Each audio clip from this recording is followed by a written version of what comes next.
ప్రపంచంలో ప్రాచీనమైన tennis grand slam tournament Wimbledon. 1877వ సంవత్సరం నుండి వింబుల్డన్ టెన్నిస్ టోర్నమెంట్ నిర్వహిస్తున్నారు.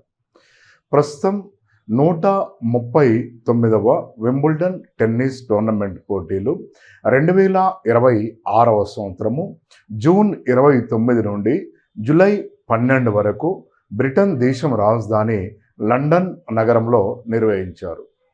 ప్రస్తుతం వింబుల్డన్ పురుషుల సింగిల్స్ యొక్క విజేత జానిక్ సిన్నర్, దేశము ఇటలీ. ఇతడి చేతిలో ఓడిపోయిన రన్నరప్ అలెగ్జాండర్ జ్వరేవ్, దేశము జర్మనీ. అధిక సార్లు వింబుల్డన్ పురుషుల సింగిల్స్ టైటిల్ గెలుపొందిన క్రీడాకారుడు స్విట్జర్లాండ్ దేశానికి చెందిన రోజర్ ఫెడరర్ 8 టైటిల్స్ గెలుపొందాడు. ప్రస్తుతం వింబుల్డన్ స్త్రీల సింగిల్స్ యొక్క విజేత లిండా నోస్కోవా, దేశము చెక్ రిపబ్లిక్. ప్రస్తుత వింబుల్డన్ స్త్రీల సింగిల్స్ యొక్క రన్నరప్ చెక్ రిపబ్లిక్ దేశానికి చెందిన కరీలోనా ముచోవా.